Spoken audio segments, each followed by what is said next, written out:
Boa noite, seja muito bem-vindo. Estamos então iniciando nosso penúltimo encontro do nosso trimestre, do nosso Dialogando com a Lição. E esse primeiro bloco é o bloco do Curiosidade Profética e nós estamos então em reta final. Hoje, efetivamente, é o fechamento então do nosso Curiosidade Profética, que foi trabalhado dos 3 acontecimentos entre a sexta e a sétima trombeta. Meu nome é Aquiles Portela e nós então iniciamos a partir de agora o nosso encontro de hoje. Peço a você desde já que compartilhe esse link, clica no botãozinho de compartilhar ou pega acima o link e espalha nos seus grupos de WhatsApp, nos grupos da família, envia para um amigo, para um colega, enfim, traga mais pessoas para que a bênção de hoje seja compartilhada, tá bom? Ok, então eu quero iniciar a partir de agora, então, fazendo a recapitulação para fazermos então o nosso fechamento propriamente dito a partir de agora. Vou projetar aqui a tela número 1, aonde nós trabalhamos, nós vimos que entre a sexta e a sétima trombeta existiu uma pausa na sequência de acontecimentos. E aí nós temos então a identidade do povo do tempo do fim sendo trabalhada diretamente com intervenção divina. Ou seja, Deus, por intermédio do anjo, conversa com o profeta que representa a mim e a você, a igreja do povo do tempo o povo do tempo do fim, e o profeta então, através do anjo, ele recebe o livrinho amargo, que basicamente eu vou para a próxima tela e a gente vai voltar aqui daqui a pouco. Vamos ali na próxima tela. O livro amargo, vamos pular um slide. O livro amargo, então, são as 2.300 tardes e manhãs, que é Daniel capítulo 8, versículo 14. Que é entender, então, que até 2.300 tardes e manhãs o santuário será purificado. Então nós temos aqui várias verdades para serem compreendidas. Uma delas é o método de interpretação profética. A outra é a maneira de adorar a Deus, que não é conforme o adorador quer, mas sim Deus define a adoração. E aí nós temos, volta uma projeção, por gentileza, onde a gente estava lá. Aí nós temos o segundo acontecimento, que é o santuário celeste. O santuário, vale lembrar que aqui na Terra ele foi destruído no ano 70. Portanto, a gente já afirma, eu posso afirmar para você com base no texto bíblico e com base mesmo enfática, o próprio texto fala que o santuário de Deus se encontra no céu. Esse santuário que aparece aqui nesse contexto. Então não estamos falando de um santuário na terra, porém para entender ele precisamos sim estudar o santuário terrestre e todo o seu ritual, toda a sua solenidade e assim por diante. E aí finalmente entramos no acontecimento número 3, que são as 2 testemunhas mártires. E eu perguntei para você no encontro passado, quem são as testemunhas mártires? Nós lançamos esse desafio, não houveram comentários, mas você pode comentar desde já como que você entende que são as 2 testemunhas mártires. Tá? Não tem problema nenhum você já colocar a sua opinião agora, mesmo que você esteja assistindo esse vídeo depois da nossa transmissão. Você pode participar desde já e deixar aí o seu registro, né?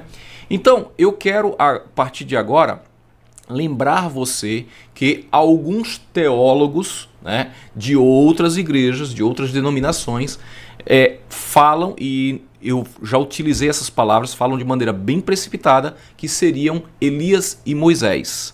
Sendo que Elias não passou pela morte porque ele foi trasladado em vida para o céu.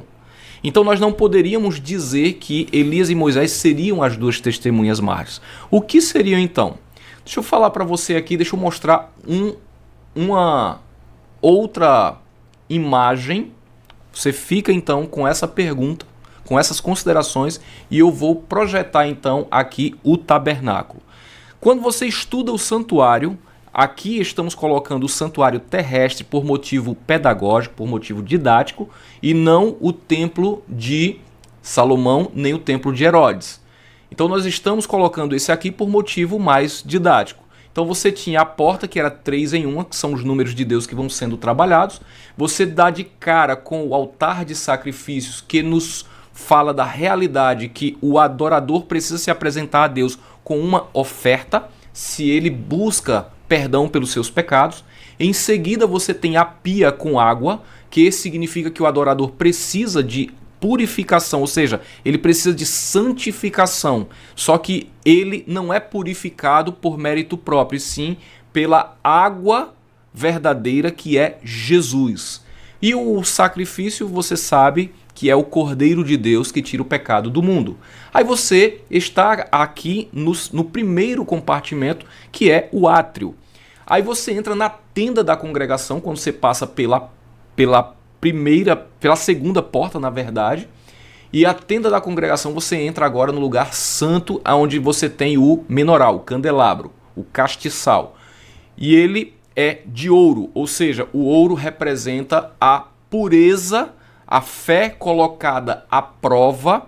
O ouro só se revela após o fogo. Então, o ouro aqui, o candelabro, ele tem 7. Note agora que nós continuamos com o número de Deus. Já existia uma verdade presente, já existia uma mensagem, Deus já queria dizer algo aqui. E o número 7, então, você tem as lâmpadas acesas. Elas estão acesas porque existe um óleo. Esse óleo especial não deixava sair fumaça, porque é o símbolo do pecado. E você tem a mesa com os pães da proposição, né? Também o castiçal, Jesus a luz do mundo, os pães da proposição, Jesus o pão que desceu do céu.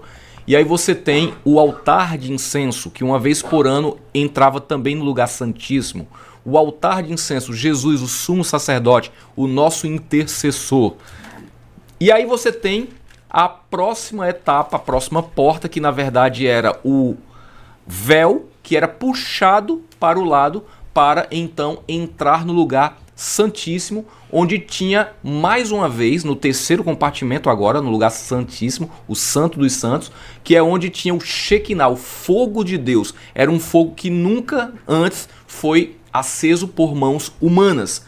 E o fogo de Deus aqui, que estava ali projetado entre os dois querubins, você tem que aqui também dentro dessa arca, né, é a arca da aliança. Você tem dentro dessa arca, você tem a vara de Arão que floresceu no deserto, você tem o gomer com maná, que esse maná não se estragava, nunca se estragou, e você também tem as tábuas da lei. Tudo aqui representa então o sobrenatural, Deus agindo, Deus fazendo sua intervenção, mas agindo ativamente no meio do seu povo. Então, você tem essas e outras verdades para serem estudadas, e eu sugiro a você estudar o tema santuário através do estudo bíblico, as verdades do santuário. E aí, finalmente, nós chegamos então na pergunta do dia, que é: quem seriam as duas testemunhas mártires, né? No encontro passado nós falamos quem não são, que não são Elias e Moisés. E quem são as duas testemunhas mártires? Bom, as duas testemunhas mártires são basicamente o Velho e o Novo Testamento. Você tem o Taná no meio israelita, no meio judaico, conhecido como o Velho Testamento. E você tem o Brit Hadashah, o Novo Testamento.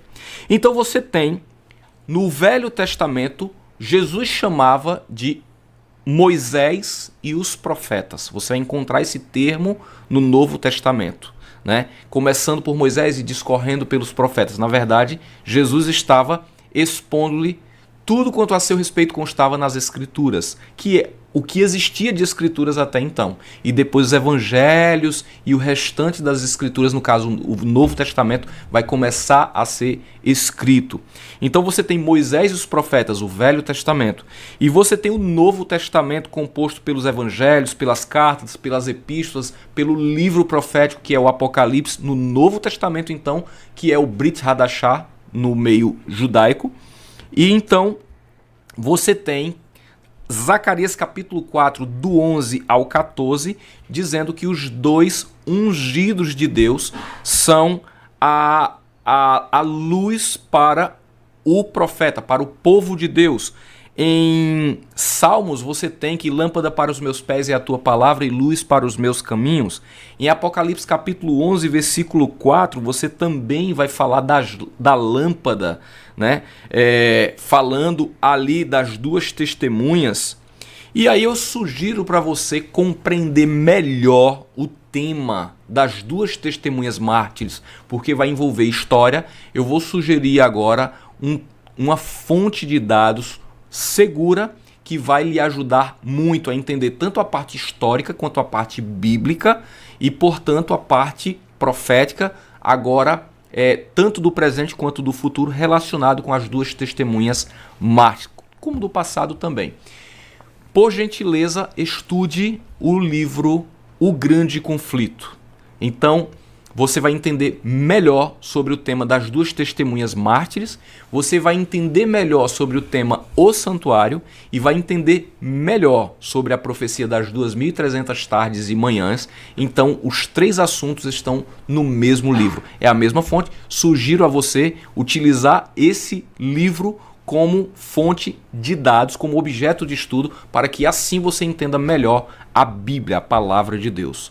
Nós vamos encerrando por aqui esse nosso primeiro bloco, vamos fazer então o nosso break e a gente volta agora na sequência com o nosso encontro de hoje, os nossos convidados. Continua aqui com a gente, vamos juntos.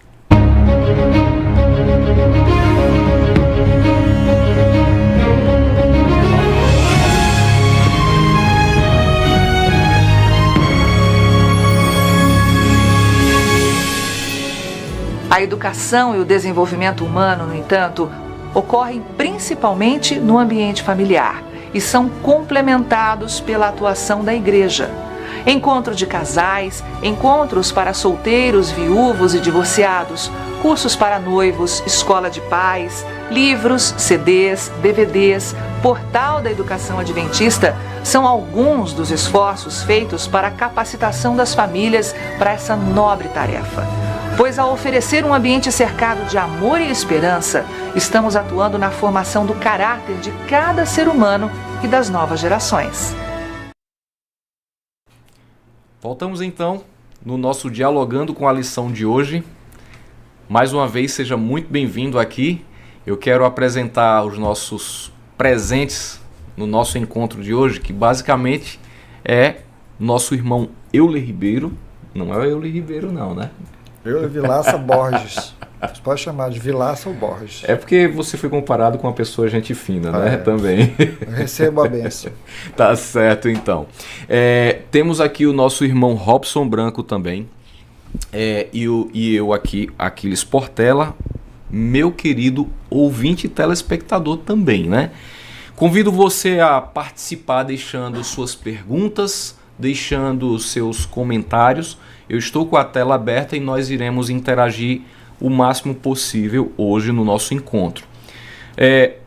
Eu queria iniciar então o nosso encontro de hoje convidando um dos nossos irmãos aqui a fazer uma oração. Quem que pode orar para nós? E a cabeceira. Nosso irmão Euler, né? Vamos lá. Vamos orar. Oremos. Querido Pai Celestial, Criador do céu e da terra, Amém. Bendito seja o teu nome. Amém. Ó Deus, nós pedimos uma vez mais, como tem sido costume aqui ao começar este programa, ao estudo da lição da Escola Sabatina, invocar o teu Espírito. Nós queremos fazê-lo também, Senhor, de uma forma respeitosa, de uma forma humilde, para que Ele direcione a nós aqui e também nos permita compreender e dividir, compartilhar essa compreensão, esse aprendizado com aqueles que nos assistem e nos ouvem, de forma geral com os internautas. Que haja aprendizagem e que, sobretudo, haja confiança na tua palavra, porque ela revela o teu caráter e as promessas que foram feitas estão se cumprindo e nós queremos confiar cada vez mais e assim, Senhor, ter a certeza de que estamos fazendo a tua vontade, cumprindo o teu dever. Amém. Sê conosco, perdoa nossas faltas. Em nome de Jesus nós te agradecemos. Amém. Amém, Senhor. Bom, nós temos aqui, eu queria iniciar antes do nosso verso para memorizar. Apocalipse capítulo 1, versículo 3, responde à pergunta que o nosso irmão Robson colocou no encontro passado, do porquê estudar profecias, que é bem-aventurado, né? Todo aquele que estuda as palavras da profecia, aqueles que ouvem, aqueles que guardam, né, os que praticam, né, colocam em prática, então, porque o tempo está próximo.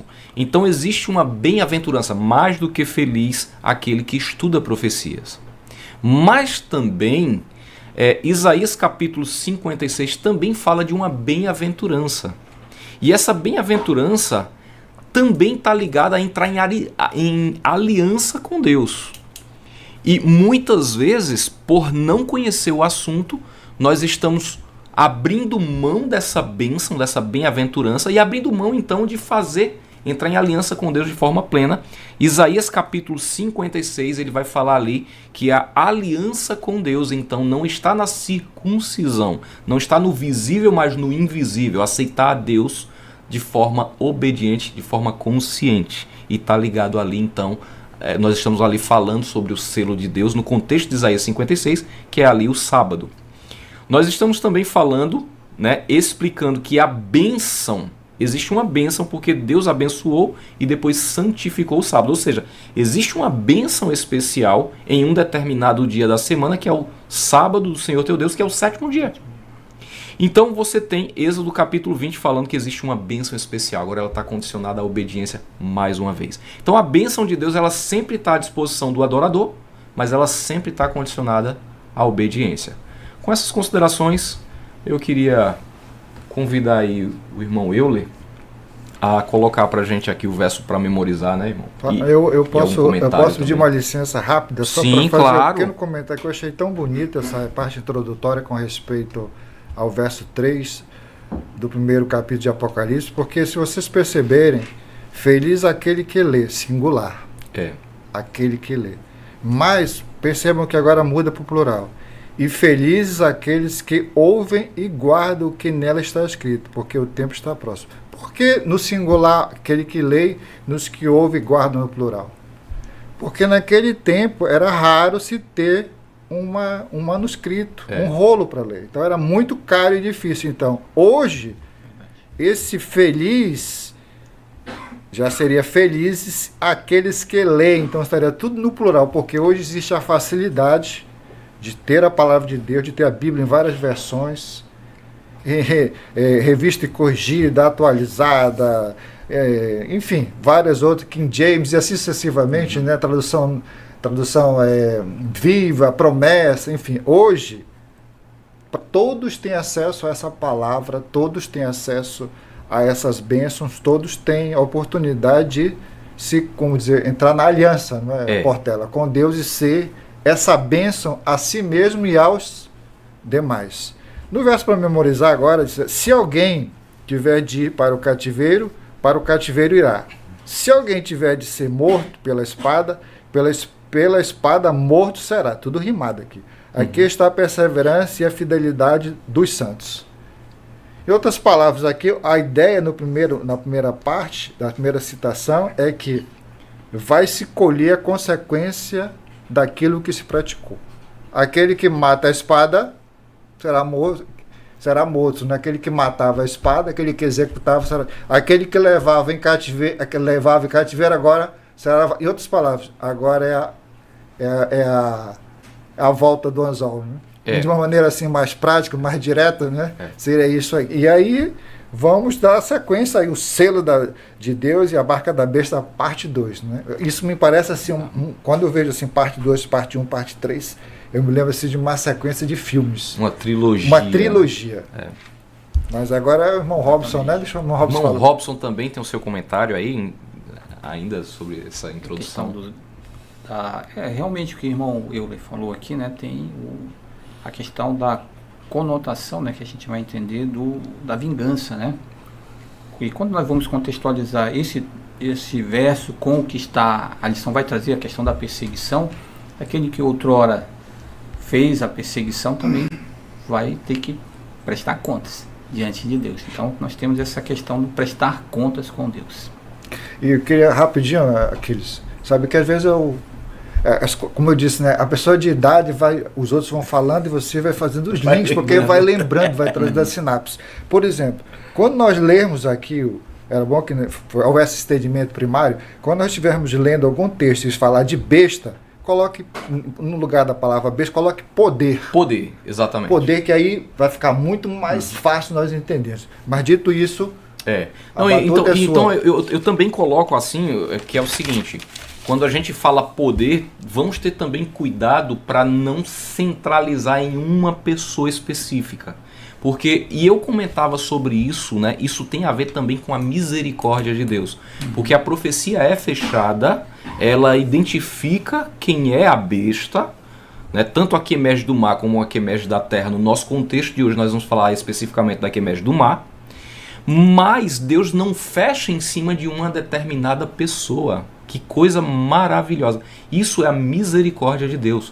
Todo e qualquer ser humano, até aquele que está à frente desse poder, que é a besta identificada aqui no estudo de hoje, essa pessoa tem direito também de se arrepender, de retroceder dos seus caminhos maus. Né? Exatamente. A questão da coletividade, né? Como nós vimos na primeira parte, né? Existe um ser que está por detrás de tudo isso. Que é Satanás. A ele sim, nós poderíamos focar, né? Como o total responsável. Mas quando ele age através de seus representantes, que são os poderes, né? São a besta. Que ele usou e ainda voltará a usar novamente para que ele possa então cumprir os seus propósitos. Né?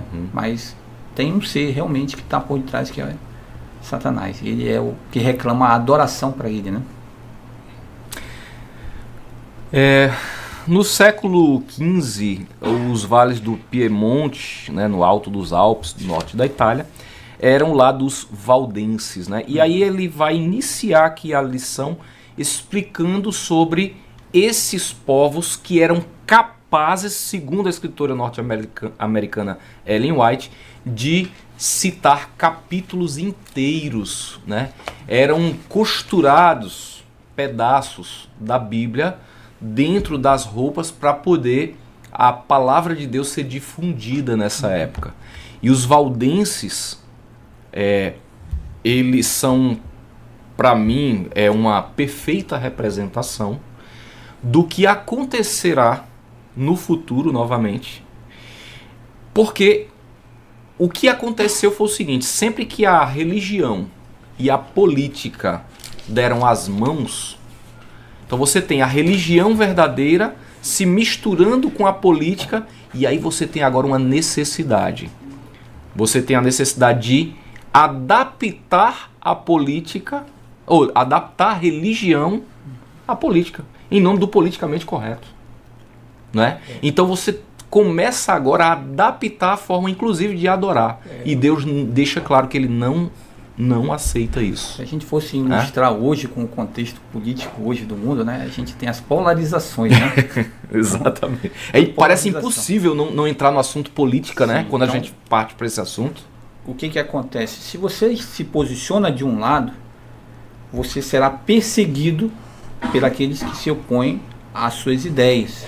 Então foi o que aconteceu no passado, né? A ideia era uma predominância, né, do sistema político religioso que nós já identificamos aqui, né, como o poder de Roma, através da igreja, da religião que se uniram. Então, se você se opôs, se você tentasse trazer aquelas ideias que foi a Bíblia ensina, né, porque estava a questão da tradição, que também já foi comentado aqui, você certamente seria perseguido pelo que aconteceu. Se falar de forma clara, né, irmão Euler, parece que você sempre vai ter alguém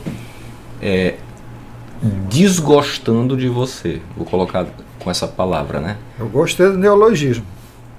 Desgostando, né? Para não dizer que está melhorando, está despiorando também. Né? Para não dizer odiando. Né? Vamos lá. Essa foi a intenção, pelo menos. Vocês tocaram, acho que num ponto nevral.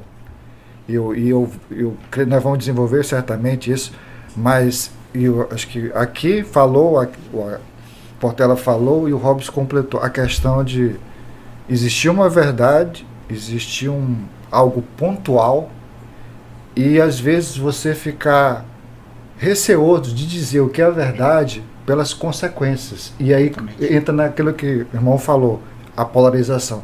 Mas o mundo caminha para essa polarização. Seguidores do Cordeiro e seguidores da besta. Um recebem o selo, outro recebem uma marca. Veja só, são coisas paralelas, mas que vão, de certa forma, irmão Robson, polarizar a situação. As ovelhas de um lado e os bodes do outro lado, no outro tempo. Então, agora, o que me parece importante, que algumas pessoas acham, que nos assistem, às vezes fazem os comentários, é que eles gostam quando nós, vamos dizer assim, bem de uma forma mais objetiva, mais clara, damos nome aos bois. Por exemplo, como você falou, isso aqui não é uma pessoa, mas representa uma denominação cristã. Eu acho que o irmão Alves vai desenvolver isso ao longo da explanação aqui, mas dado para que fique claro, porque às vezes, em nome do politicamente correto, nós não damos esses nomes e as pessoas ficam assim, o que será que é isso? Orelha, né? Por exemplo, diz assim, a igreja do medievo. Para quem não tem informação, que igreja é essa aí? Aquele sistema daquele tempo, sistema medieval, a igreja medieval. Quer dizer, quando você não... E tem um nome. Tem um nome. E aqui, às vezes assim, o papado, não a pessoa, nem aqueles. Não, mas a função, o papado. A igreja católica apostólica romana. Aí está escrito ali. Enfim, quando se... Lê-se a história, quando se identifica, quando se dá nome aos bois, fica muito mais fácil entender. Quero só para dar uma ideia assim, Robson e Portela, como é que às vezes você tem que ser, em nome de um bom entendimento, em nome de um entendimento rápido, compreensivo, você tem que evitar às vezes palavras mais rebuscadas e ir ao ponto, porque uma vez, eu não vou declinar o nome aqui do orador, ele tem uma oratória muito grande, muito boa, ele encanta, ele tem uma impostação de voz muito boa, e ele estava pregando. Eu estava lá nesse dia, era um dos ouvintes, e ele disse assim, olha, nós vamos falar sobre um assunto delicado, nós vamos falar sobre o vício secreto. Aí ele olhou para as pessoas, percebeu que, e agora? O que é isso? No sábado, no mensagem, o vício secreto. Aí ele disse assim, depois eu conversei com ele, disse, aí pastor, o senhor mudou, não foi? Ele disse, pois é. Aí nós vamos falar agora. Assim, eu penso que as pessoas não entenderam bem. Quando eu falei vício secreto, eu quis falar em onanismo. Aí, se ele queria ser entendido, irmão Robson, irmão Portela, a coisa complicou. Poderia usar uma palavra muito mais fácil, se ele dissesse, por exemplo, masturbação. Acho que todo mundo ia entender. Entendeu? Então, às vezes, nós temos que ser assim, direto, ao ponto. Como diria um pessoal mais assim, afinado, sem arrudeio. Mas eu quero ouvir o irmão Robson, eu estou passando a palavra para ele sem pedir permissão. Não, tá tudo certo. Vamos lá juntos. Vamos lá. Bom, é exatamente isso que o irmão falou, né? E quando a gente vai estudar a Bíblia, realmente a gente vai buscar essa revelação, né? E aqui nós temos Paulo falando lá em 2 Tessalonicenses, ele fala que tudo isso vai começar dentro da igreja, não é fora, né? Às vezes a gente, como diz a escritora americana, né, Ellen White, ela diz que nós temos mais a temer do que está dentro do que o que vem de fora. Então tudo acontece dentro da igreja. Isso aconteceu lá desde a época de Paulo. Isso é uma coisa que ele já começou a dizer, olha, vai aparecer aqui, né, a iniquidade, né, a apostasia se dará dentro da igreja. Então ele já começou a pronunciar essa ideia.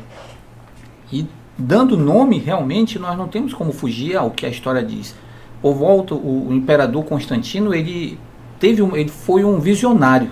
Primeiro porque ele dizem, né, não sei se é um mito, se é verdade, que ele teve um sonho e ele viu a cruz. E nesse sonho, então, ele desperta nele o desejo de lutar e vencer uma guerra através do símbolo da cruz, que o levou à conversão. E então ele se converte ao cristianismo. Converte entre aspas, né? Entre aspas, trazendo todas as ideias. Uma conversão, como é que a gente pode dizer assim? Conveniente. Era essa a palavra que eu estava procurando. Porque essa questão visionária é que ele percebeu, o império vai cair, já estava sendo atacado pelos bárbaros, então o império vai cair, mas a igreja não vai cair. Então o que ele aconteceu? Vou me unir à igreja. E, consequentemente, o filho dele, Teodósio, primeiro, ele no ano 381, ele decreta como igreja oficial do Império Romano. Então, da onde é que vem o nome romano?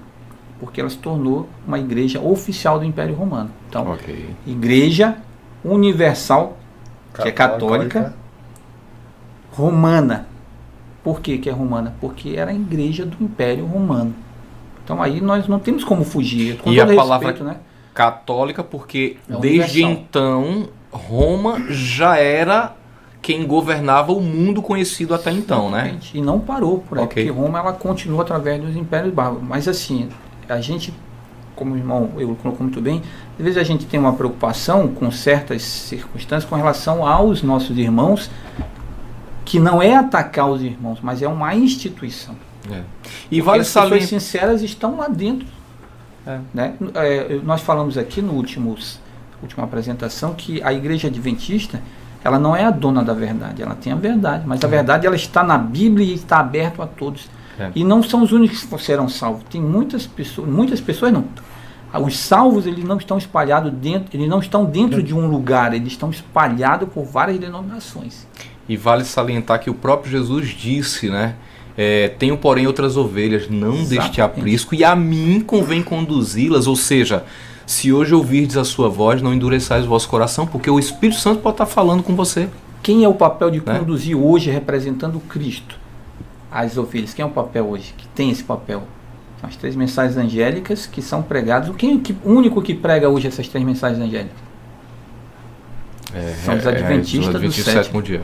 Eu não sei, eu queria fazer aqui um resgate, Portela. Queria que ele projetasse aí rapidinho uma situação justamente para fazer essa ligação, esse link e a gente continuar, porque eu acho isso sumamente importante, essa questão da responsabilidade dos adventistas do sétimo dia com a profecia, porque acho que inclusive às vezes a gente pode assistir no YouTube por aí algum programa de, vamos dizer assim, televisivo sobre evangelismo, quando faz uma pergunta sobre o Apocalipse, isso aí é com os adventistas do sétimo dia. Ele que gosta desse tema. Só eu queria que eu... Vamos lá, então. Seu Samuel, olha só. Quando eu penso nisso aqui, nisso que o irmão Robson falou, a questão de você entender as coisas, essa parte histórica que eu também comentaste, né? É importante porque, olha só, os frutos da Contra-Reforma, muitos nem desconfiam que tanto o futurismo quanto o preterismo se originaram na Contra-Reforma, por meio dos 2 jesuítas espanhóis. Olha só, quem criou a interpretação profética de futurismo e preterismo? 2 jesuítas espanhóis, o Luís Alcázar, né, e Francisco Ribeira. Vejam bem, como agora, quem é que não segue essa orientação e essa interpretação profética? Praticamente os adventistas. Nós estamos isolados com a interpretação historicista, mas ela é a única, irmão Robson e aqui, irmão Portela, que nos ajudam a compreender o evento profético e nos localizar no tempo em que nós estamos e trazer essa responsabilidade. Agora, o que me ocasiona assim, uma certa surpresa é saber que hoje o protestantismo como um todo vai se abeberar, vai buscar na fonte de jesuítas espanhóis. Quem são os jesuítas? São os inimigos do povo de Deus. Olha a frase, uma das frases que ele dizia: morte aos hereges, morte aos reformistas. Quem eram os hereges, né? Quem é isso, romana, no contexto? Né? Nós, protestantes. E agora, a maioria, nós praticamente estamos isolados com relação ao historicismo. Mas fala aí, Portela. Eu queria só enquanto o senhor está aqui lendo, irmão, só fazer assim. Nós, os protestantes, na verdade, eu quero colocar assim: qualquer protestante era para ser inimigo, então, dessa igreja que no passado matou cristãos em nome da religião, né? Mas era mais por conveniência política do que religiosa, na verdade, se você for olhar na história. Agora, parece que o protestante hoje em dia, e eu me coloco, eu não estou fora desse balde, né? Vale salientar isso. Mas parece que quem protesta hoje em dia não está protestando muito bem, né? Porque parece que não se desfez de tudo. Por que eu me coloco? Porque eu nasci na igreja presbiteriana. Eu estou falando o nome de igreja aqui porque hoje o assunto é sensível, a gente vai ter que começar a abrir algumas coisas, né? Mas assim, todo protestante, ele é protestante porque ele protesta. Agora ele protesta o quê? Né? E aí eu quero deixar então essa sementinha para a gente trabalhar ela na lição de hoje, né? Protestar o que tudo aquilo ali, as 95 teses, né, de Lutero e assim sucessivamente, mas tem outras coisas que existem na igreja romana, né, católica romana, que o protestante deveria protestar e às vezes, ao invés de protestar, ele está abraçando, né? Então eu quero deixar só essa lenhazinha na fogueira aqui, essa brasinha para a gente trabalhar daqui a pouco, tá certo? E aí, irmão, continua, né, irmão? Mas o senhor quer finalizar o texto? Não, é só para dar ideia. Depois as pessoas podem aprofundar o assunto, só para ter uma ideia de por que é importante hoje nós estamos estudando Apocalipse dessa forma como estamos estudando. Porque ela é a regra básica para nós hoje. Ela não foi criada por nós, ela é algo histórico que pertence ao protestantismo, que foi relegado a segundo plano. Exatamente. Hoje nós falamos de liberdade religiosa. Na verdade, nós temos leis, né, que instituem a nossa liberdade religiosa. E que, portanto, ainda, né? Exatamente, portanto, não vai nos causar nenhum problema e nem por que protestar, né?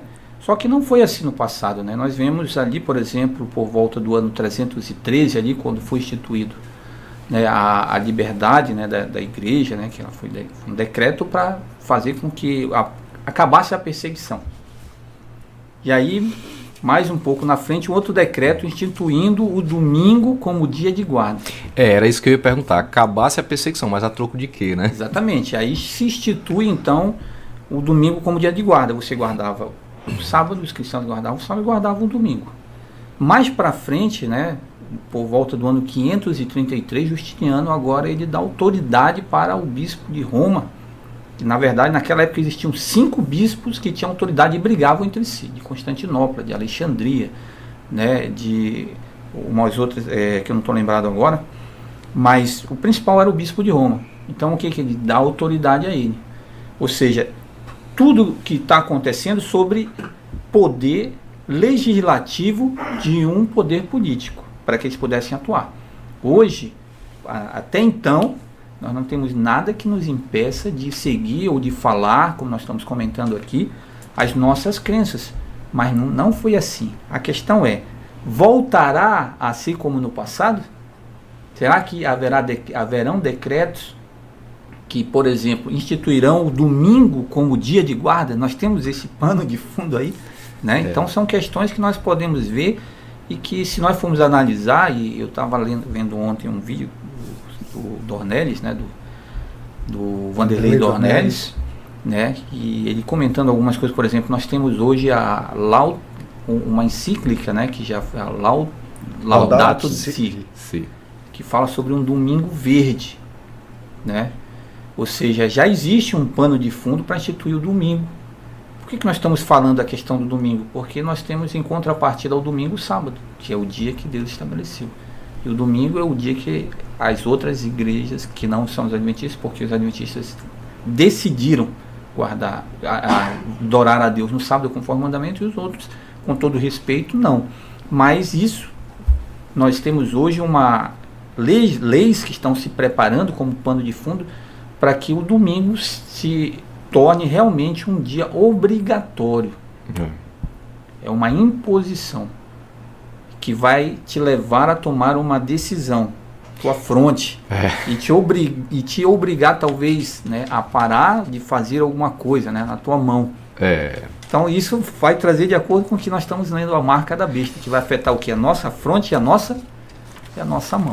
E aí você está falando agora que nós temos aí, já disseram, né, que a marca... Hoje, antes de trabalhar aqui a quarta-feira, né, você semeou aí agora, ancorou, como diz na PNL, né, o que seria então a marca da besta, né? Eu queria trabalhar aqui a terça-feira, né, nós estávamos aqui na apostasia, correto? Queria trabalhar na terça-feira. Satanás, ele tem um jeito de agir, ele tem um modus operandi dele, né? Agora, Deus também tem um modo dele agir. E você vê o seguinte, Deus, ele está, como costuma dizer o nosso irmão Kelson, um abraço então, inclusive para o nosso irmão Kelson, né? Mas Deus está em xeque mate. Deus está em xeque mate. Ele está, entre aspas, sendo julgado pelo universo e pelos habitantes da terra, inclusive pelos que caíram, porque em algum momento todos, tanto perdidos quanto salvos, chegarão a uma conclusão, que a justiça de Deus é justa e que ele governa com justa justiça. Pronto. Que ele nunca errou, né?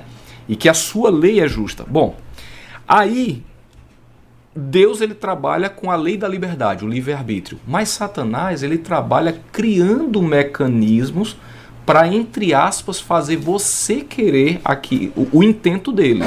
Embora que o intento dele está sempre obscuro, né? Então a estratégia de Satanás, ela inicia aqui na terça-feira dizendo que milhões de pessoas, né, hoje, elas questionam tudo e todos, né? Agora parece que tem uma onda agora no mundo inteiro de questionar e questionar. Você questiona até o direito de questionar, né? Então, a questão é, as profecias de Apocalipse, elas identificam, elas nos ajudam a questionar, e uma vez que esses dois lados da moeda ficam claros, agora sim você pode se posicionar e se decidir, né? Então, o modus operandi de Satanás, ele é revelado, ele fica, inclusive, mais uma vez falando do livro O Grande Conflito, na minha opinião, o livro O Grande Conflito, ele tira a máscara de Satanás. Ele mostra realmente como é que Satanás age. Né? Foi mostrado em visão, eu não tenho nenhuma dúvida que realmente Deus falou com Ellen White. Hoje em dia eu não tenho mais. Já tive no passado, quando eu não era adventista, quando eu estava conhecendo a igreja. Né? Mas realmente ele mostra. Então, meus irmãos, eu queria que a gente então desenvolvesse aqui essa questão do modo como Satanás trabalha, procurando maquiar, mas procurando sempre adaptar, né? Adaptar. Então, o que ele poderia fazer hoje?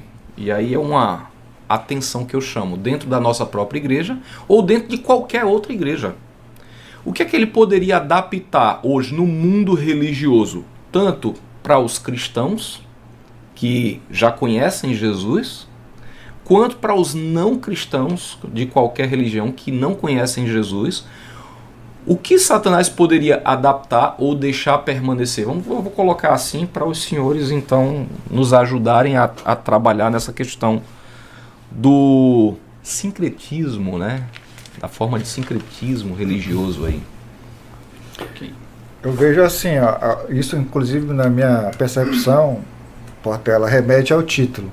O selo de Deus e a marca da besta. Veja, estão sempre em oposição. Voltando à expressão que o Robson falou, vai ser algo que vai ser polarizado. Está ficando polarizado. Porque o certo tem que ser o certo e o errado tem que ser o errado. Não tem relativo. Mas né?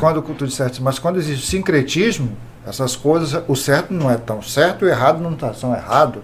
Então começa a haver uma mescla, uma ligação que é perigosa, inclusive para nós cristãos.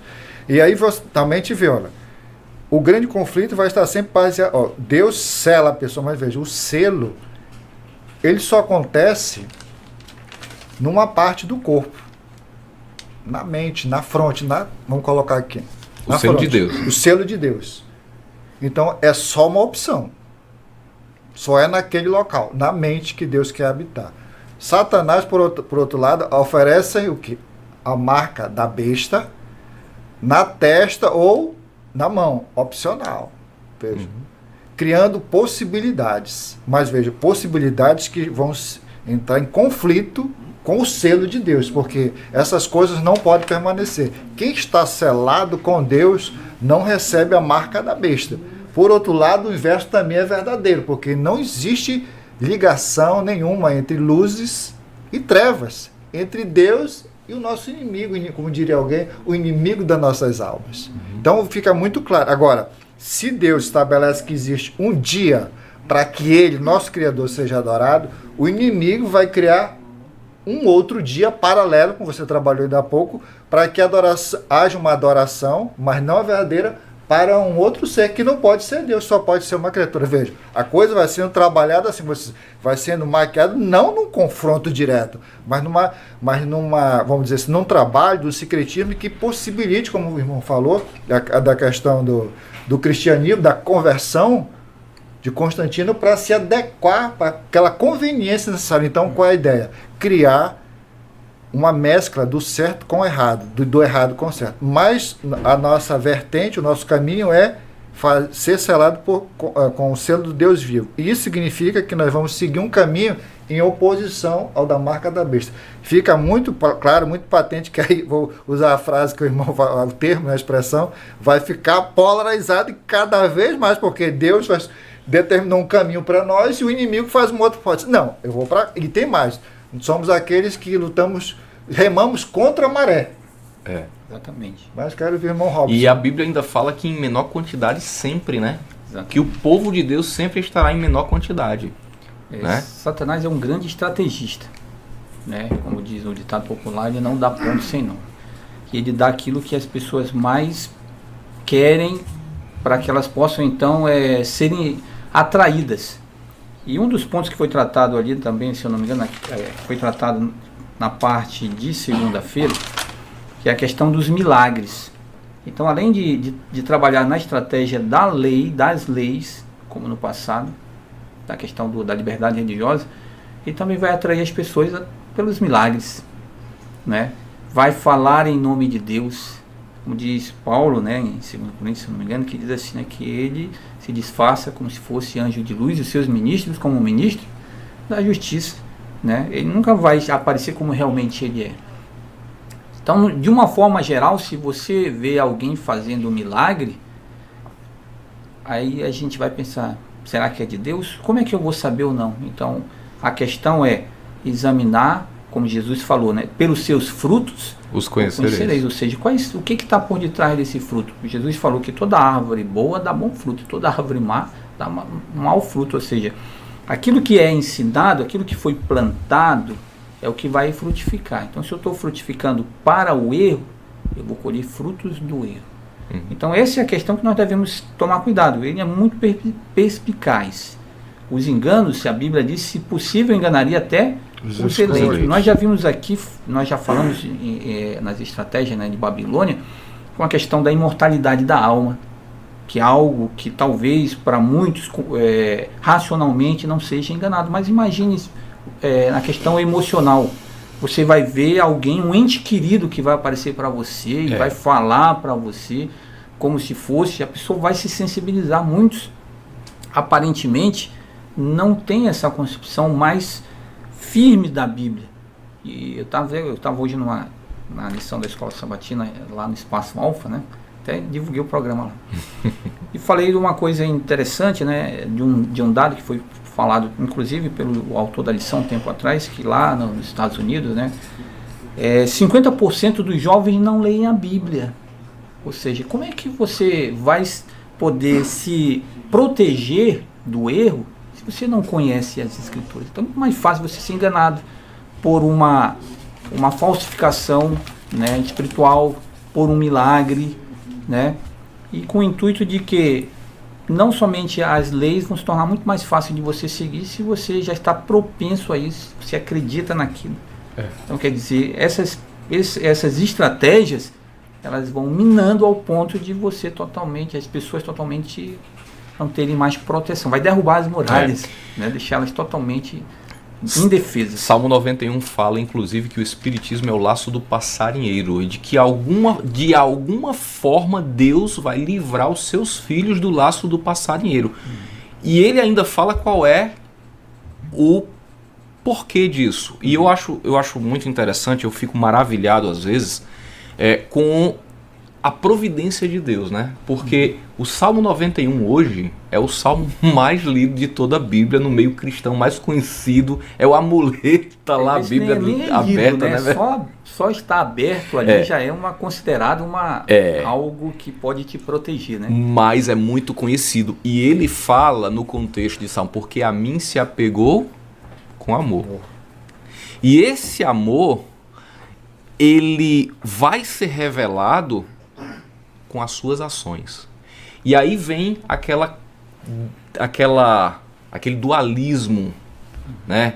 Ah, não, é pela fé, não, é pelas obras. Não pode ser pelas obras, tem que ser pela fé. Ah, não é a lei, é a graça. E a questão é a seguinte, a graça de Deus é um tempo. A graça de Deus não é um pozinho mágico que cai na cabeça do cristão e transforma ele da noite para o dia. A gente tem que entender isso de forma clara, né? Então a graça de Deus é um tempo que ele dá para o pecador retroceder dos seus caminhos maus e buscar a providência de Deus. Agora, o tempo de graça é agora, o tempo de se arrepender. E nós precisamos fazer bom uso desse tempo. E às vezes a gente está usando conforme a gente quer. Mais uma vez, o adorador, ao invés de se submeter à chance que Deus está dando, ele quer fazer do jeito dele. E esse é o ponto que eu queria trazer para a gente. A adoração de Deus, ela não pode ser conforme o adorador determina, e sim conforme Deus determina, né? Isso me parece muito coerente, e eu creio que se não é o momento, como diria no texto sagrado, e o momento já é chegado, é um momento que nós precisamos tomar muito cuidado e trazer isso para a nossa responsabilidade, para a responsabilidade da liderança, porque a adoração a Deus não é como você falou, Portela, de qualquer jeito, não é isso, irmão Robson? Eu vou usar as expressões que uns amigos nossos usam. Existe uma ritualística, existe uma doxologia própria para a adoração. E, irmãos, eu vou confessar uma coisa, quando se tenta fazer essa adaptação de voltar-se para a criatura em vez do Criador, do ser adorado para os adoradores, eu tenho uma preocupação. E às vezes é preciso que a liderança chame a si essa responsabilidade para explicar porque às vezes as pessoas estão fazendo algumas coisas por ignorância, no sentido de não ter informação.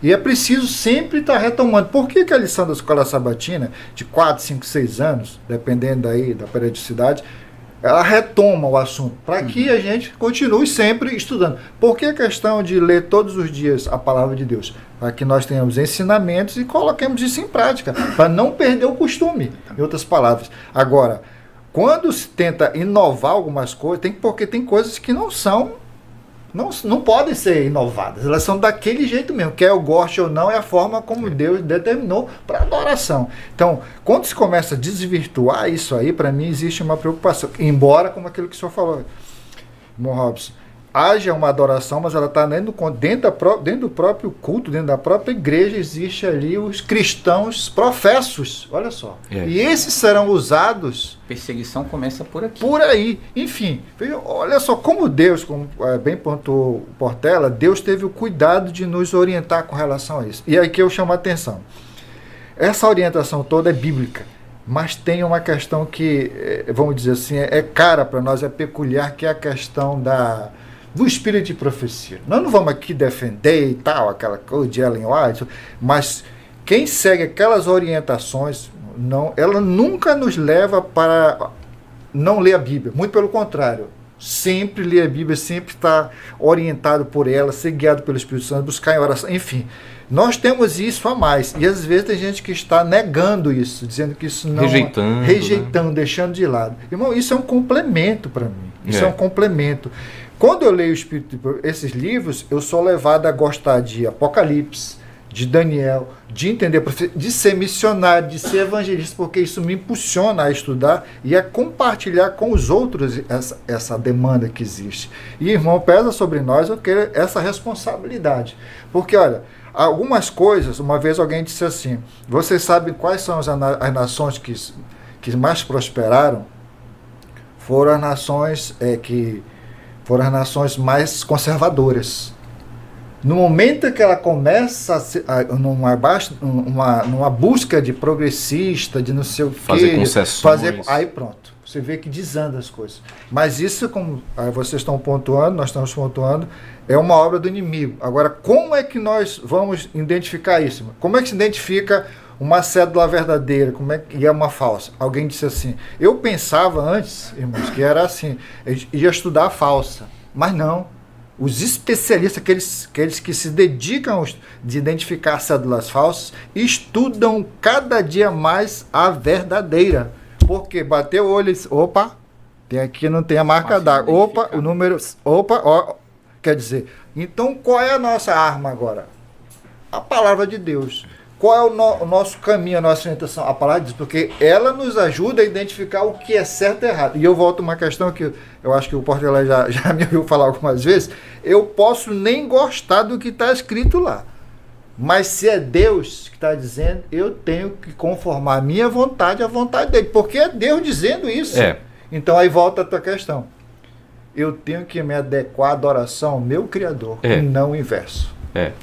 E aí eu estava estudando aqui na quarta-feira, né, no tema A Marca da Besta.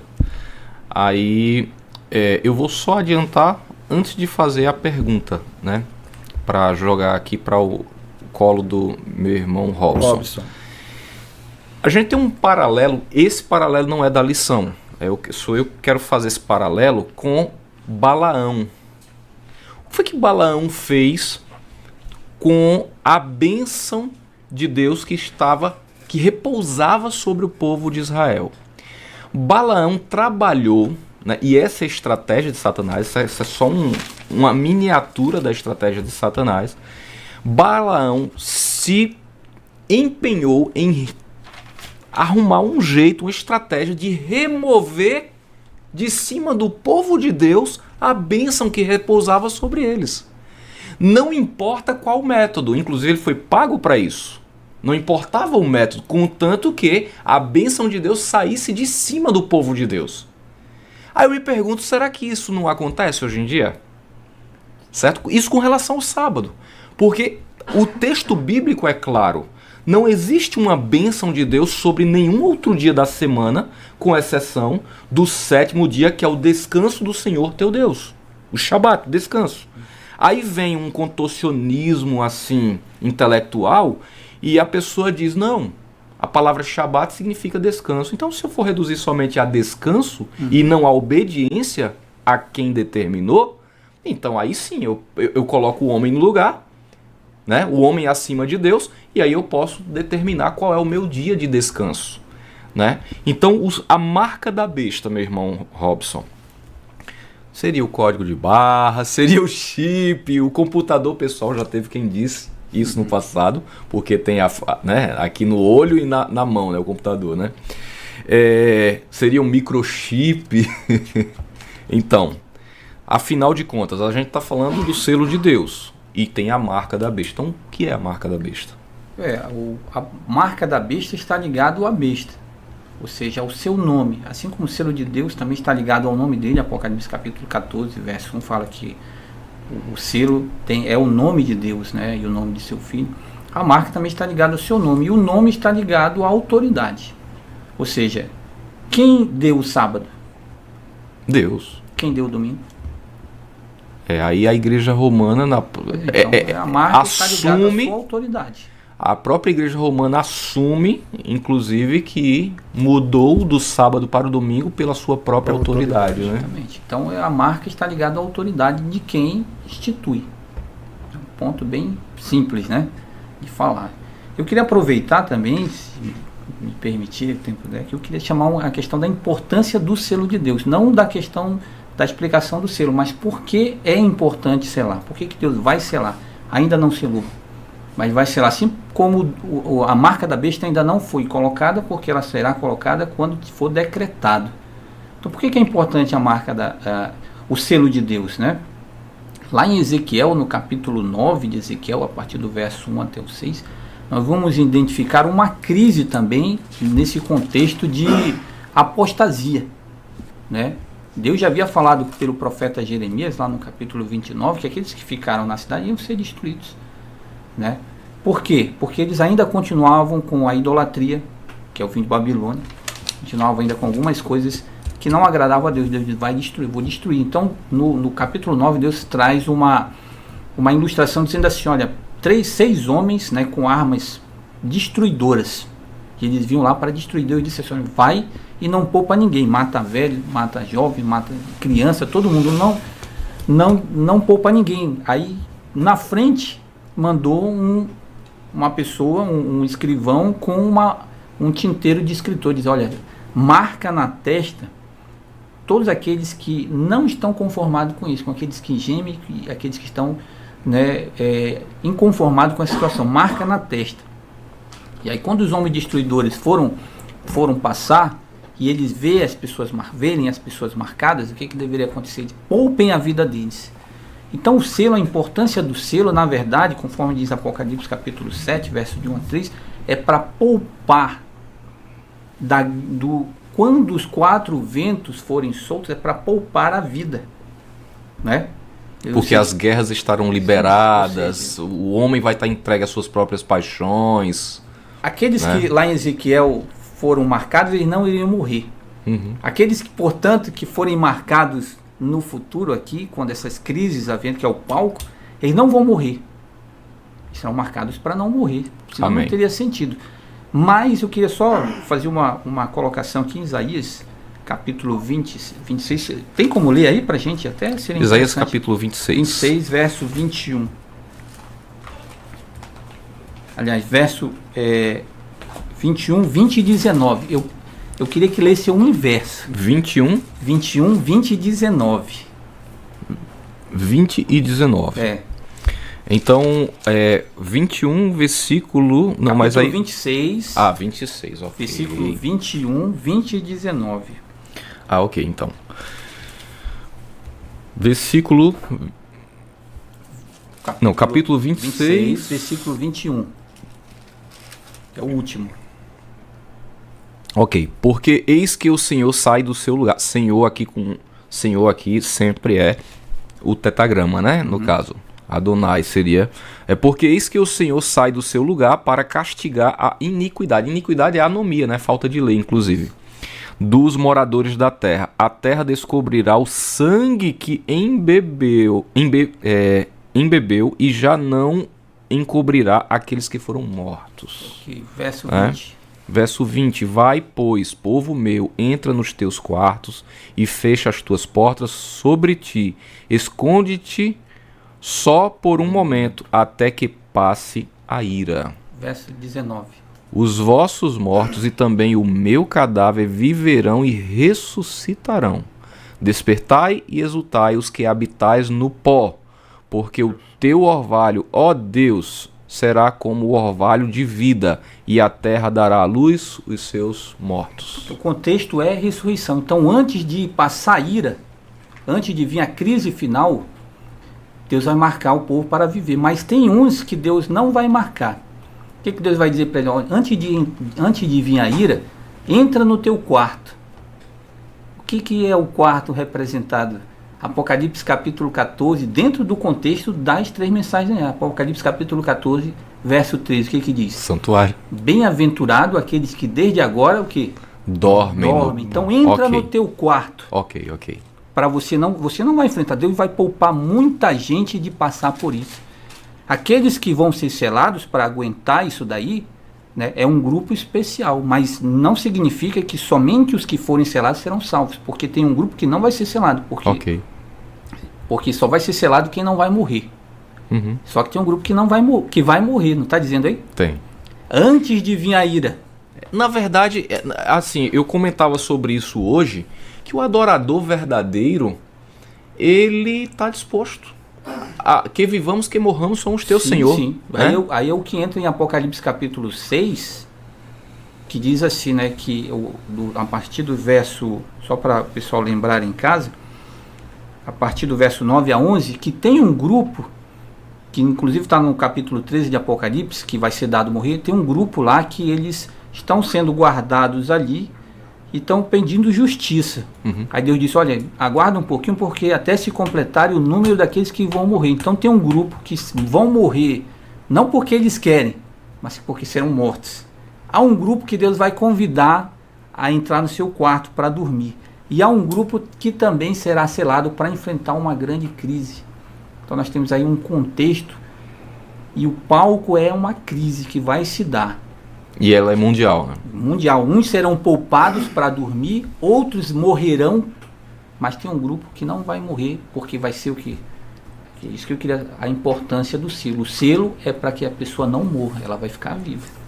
Então, nós estamos falando de uma crise que ela é mundial, ela não é opcional, Não. né? Ela vai impor uma decisão, seja de um lado ou de outro, dessa polarização, então. Vai impor porque é uma Certo. lei, né? Ok. Vai ser obrigado. Só para essa questão, nós passamos por uma pandemia agora, né? Ou seja, nunca, pelo menos na nossa geração, há 100 anos atrás aconteceu isso. Mas nós não vivemos algo tão drástico, né? Como foi enfrentar, você ter que ficar dentro de casa, escondido ali, sem poder sair, sem poder trabalhar. Foi algo surreal, como diz, né, na linguagem. A crise que se dará, né, ainda está muito mais. Jesus disse que essas calamidades seriam os princípios das dores, então tem coisa muito maior. Será que nós iremos suportar? Haverá um grupo que vai ser selado para suportar, mas nem todos irão conseguir. Deus vai dizer, olha, eu vou guardar vocês aqui, porque bem-aventurado aqueles que desde agora dormem no Senhor para que descanse. Eu vou dar um exemplo prático, que nós estamos partindo, né, para a nossa finalização, mas a gente vai responder aqui algumas considerações que deixaram aqui para a gente. Eu queria pedir, inclusive, que a equipe começasse a coletar os comentários que foram feitos, para a gente trabalhar esses comentários agora, daqui a mais um pouco. Mas eu vi um pregador uma vez falar assim, irmão Euler, sobre resistir o pecado, né? Jesus falou, resistir o pecado. Para resistir a Satanás, você resiste o pecado e Satanás foge. Jesus disse como fazer isso, mas Jesus também disse, sem mim nada podeis fazer, ou seja, não é por mérito humano, que é exatamente o que a besta quer que as pessoas comecem a pensar. E eu vou ser mais prático. Muito se fala por aí hoje em dia, porque você tem um poder dentro de você. Todo poder está dentro de você. Será que isso é verdade? Eu queria só deixar essa pergunta no ar. A gente não precisa responder aqui hoje, né? Mas tem muito se falado isso. Mas o que é isso? É porque existe um trabalho de uma mente, que é o inimigo das nossas almas, que quer que a gente pense que a gente tem mérito próprio, né? E aí, esse pregador falou uma vez o seguinte, sobre resistir o mal, né? Você não resiste nem um prato de pudim, meu amigo, né? Nenhum pedaço de pudim. Eu vou dar outro exemplo. Olha aqui, ó. Quem consegue andar hoje em dia sem um celular, por exemplo? Tá? Mas o que nós lemos em Apocalipse quando as pragas começarem a cair, você não tem mais a tecnologia. Então a Bíblia que está aqui dentro do celular não vai mais estar acessível. E aí? Isso fica para a gente refletir. Posso fazer uma breve... Claro. O autor da lição, ele vai trazer a questão do juízo dentro de Apocalipse 4 e 5. Né? Nós já comentamos aqui, né? Embora muitos não vão concordar, mas eu vou me ater ao que o autor está falando. Apocalipse 4 e 5. Só que aqui, o Apocalipse 7 vai dizer, até selarmos na fronte o servo nosso Deus. Ou seja, há um ponto, há um período. Quando se encerrar isso aí, não teremos mais intercessor. Uhum. Então, Ellen White, né, ela vai falar sobre se nós viveremos na presença de um Deus santo sem intercessor. Como é que nós vamos fazer isso? Se você pecar, você não vai mais poder pedir perdão, porque não tem ninguém que vai estar lá intercedendo por você. E agora? É bem importante refletir sobre isso, viu? Doutor Euler, o senhor trouxe aqui alguns livros, o senhor quer fazer um comentário? Não sei se, porque eu pedi também para projetar lá, né? Aí eu falei doutor Euler, já lhe peço desculpa, né, irmão Euler? Irmão Euler. Olha, é interessante quando, olha só, Apocalipse 13 é de um adventista, o fim da América não é de adventista e a teologia do livro de Apocalipse também não é de adventista. O que eu quero dizer com isso? De trás para frente, né, o da direita no sentido da esquerda, esse livro é um livro que faz a interpretação profética de Apocalipse com a interpretação preterista. Então você vai ler uma história contada a respeito de Roma, do imperador romano, de Nero, Calígula e outros tantos, e ele vai ter nenhuma aplicação para os nossos dias. Você fica como um conhecedor de história, lê uma história lá. E só para ter uma ideia de como fica sem sentido estudar Apocalipse. Agora, os outros dois ali. no método errado, nesse caso. Em outras palavras, no método, inclusive lá dos jesuítas. Vamos voltar lá, né? Inclusive criado pelos jesuítas, amigo dos protestantes, morte aos hereges. Vamos só lembrar disso aí. Voltando de lá, o fim da América. Quem é isso? É um estudioso que está dizendo que a América vai quebrar, está quebrando seus preceitos morais. Aí eu leio no Espírito de Profecia alguma coisa que fala sobre isso. E aí eu faço a ligação com o Apocalipse 13, acho que é Mervyn Moore, que também faz essa ligação a respeito das leis, Robson. Como é que as coisas estão sendo trabalhadas lá? Em outras palavras, não vão buscar fonte para confirmar nosso estudo somente em livros denominacionais, isto é, em livros adventistas do sétimo dia. Existem historiadores, existem pesquisadores que confirmam o que nós estamos dizendo. Então, é bom saber que nós, além da Bíblia, além do Espírito de Profecia, nós temos autores, outros, que não são denominacionais, que confirmam o que nós estamos estudando. Então, é muito bom saber que nós estamos do lado certo e temos as fontes corretas. Por isso, daí eu dizer, por que beber em outras fontes se nós temos as melhores? Exatamente. E a própria Bíblia fala, né? Crede nos seus profetas e prosperareis. Então, vale salientar, eu queria só dizer uma coisa aqui sobre Ellen White, né? Mas assim, quem nos assiste não precisa, né, pegar aqui e jogar para cá sem antes ponderar por conta própria. Mas a questão que, porque para mim, existem vários motivos, mas eu vou falar só dois, né? Primeiramente, um profeta verdadeiro não leva o povo à apostasia, Deuteronômio capítulo 13. E em segundo lugar, na biografia de Ellen White, ela via, ouvia, falava e não respirava durante uma visão. Agora, quem entende de primeiros socorros pode me ajudar aqui a tentar entender melhor isso aqui. Se isso não é o sobrenatural. E Satanás não pode ressuscitar ninguém. Então, como é que eu falo? Como é que eu tenho compressão nos pulmões para falar sem respirar? Outra coisa, como é que eu falo sem respirar e continuo vivo? Então fica pra gente pensar aqui, se não tem o sobrenatural divino, definitivamente sobre a vida de Ellen White. Tá? Então por isso que eu não tenho mais dificuldades, eu como um dia que não fui adventista, hoje sou, eu não tenho mais dificuldades em crer que realmente Deus falou com Ellen White. Né? Agora, só fechando, diferente de outras situações que algumas pessoas falam que o povo adventista tem uma outra Bíblia. E não é o caso. Não é o caso. Né? Isso é fake news. Fake news. Para usar um termo atual, né? O Portela, irmão Robson, né? Fake news. É fake news. Tem aqui alguns comentários. Olha aí, né? O diretor, olha o chefe. Tem 7 comentários. Ô, meu amigo, um abraço para nosso irmão Elcimar. Tá onde? Rio Preto da No Eva. Rio Preto da Eva. Então ele hoje é o menino do Rio? Né? Tá no Rio, né? E Gilberto. Ânimo, força, fé e plena confiança no poder de Deus para salvar. Não nos vem num instante, é verdade. É necessária uma preparação. Essas virtudes celestiais são adquiridas pela experiência dos anos.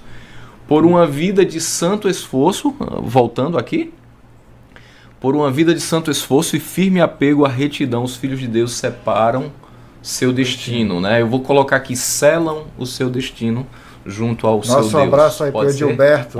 Edilberto, amigo nosso. Tá frequentando a igreja de Cachoeirinha, adventista lá. Silvana, Tuca, muitos cristãos estão levando o mundo para dentro da igreja, é fato isso, minha irmã, para ficar mais fácil, mais palatável, né? A palavra tem que ser pregada e não, né? E não, às vezes, né? Talvez ela quis dizer isso, né? Mudança como está acontecendo, nem tudo é culpa do diabo, né? Que medo, né? Que medo, né? Aí do anticristo, talvez. E é isso mesmo, assim, às vezes o pessoal coloca...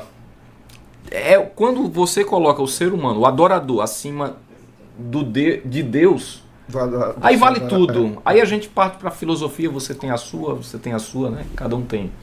A graça do Senhor Jesus seja com todos, amém. Hoje, como nos séculos anteriores, a apresentação de qualquer verdade que reprove os pecados e erros dos tempos suscitará oposições. Perfeita colocação, meu irmão Nelson. Nelson é meu amigo.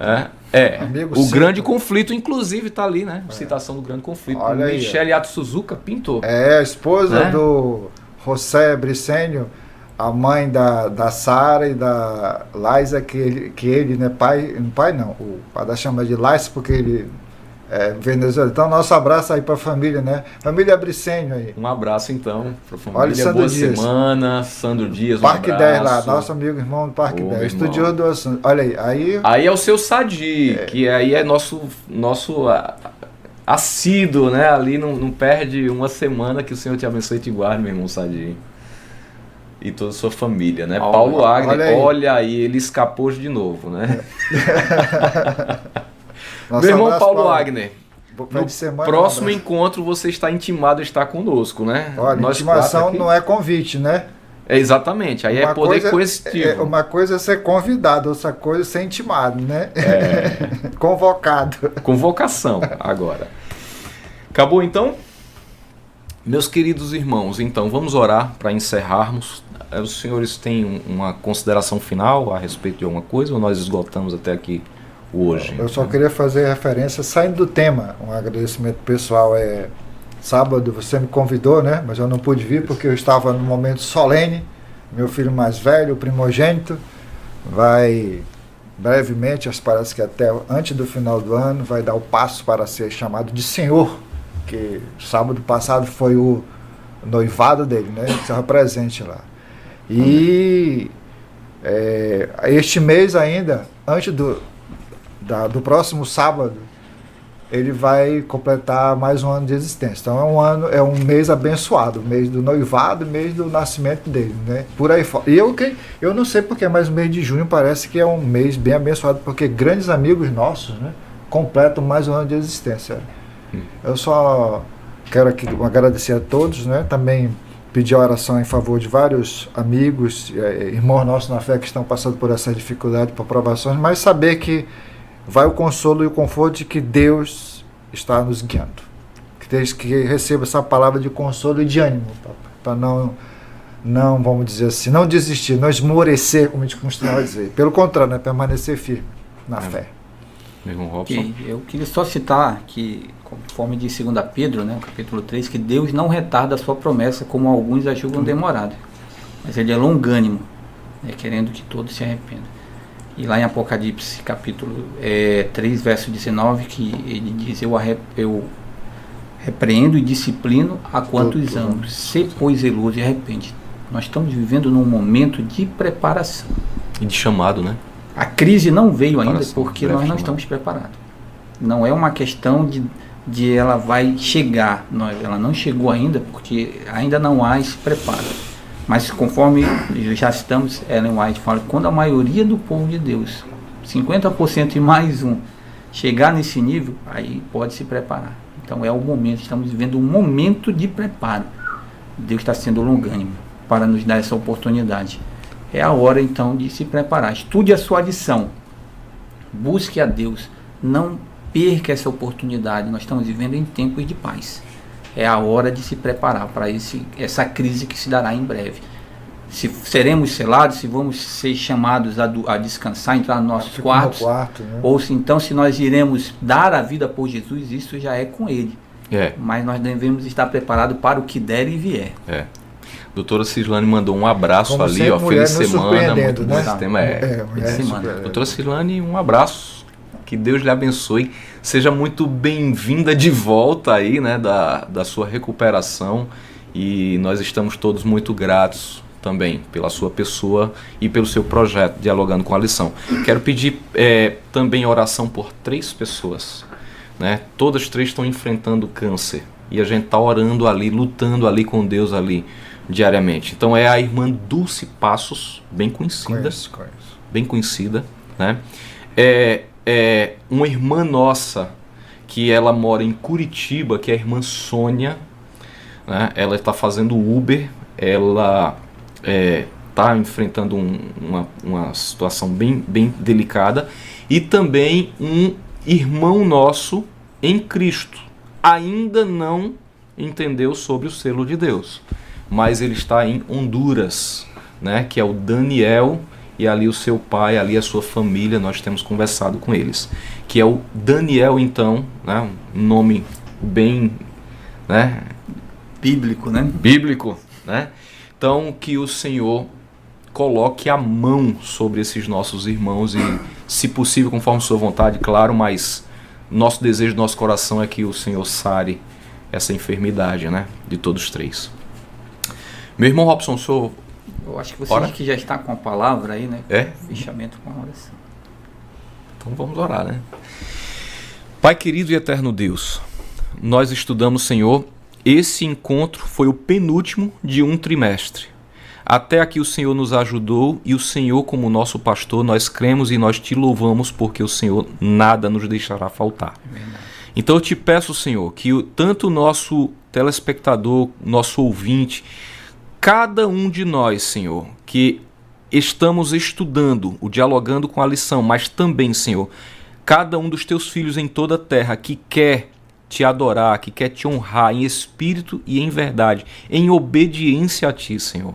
Que o Senhor providencie meios para que o teu querer, a tua vontade chegue aos ouvidos, aos corações, e que, pelo poder do teu Espírito, corações sejam, enfim, Senhor, convertidos a ti. Senhor. E eu te peço que o Senhor nos dê força, fé, coragem para resistir o mal e para vencer pelo poder do teu Espírito. Amém. E que aconteça o que acontecer, Senhor. Nós somos teus filhos, que vivamos, que morramos, somos teus, Senhor. Amém, Senhor. Que para nós o viver seja Cristo, e que o morrer, se necessário for, seja lucro. Amém. Amém. E por isso, nesse momento, eu desejo para quem nos assiste que o Senhor te abençoe e te guarde. Que o Senhor faça resplandecer o seu rosto sobre ti e tenha misericórdia de ti. Que o Senhor sobre ti levante o seu rosto e te dê a paz. Amém. Um abraço, até a próxima.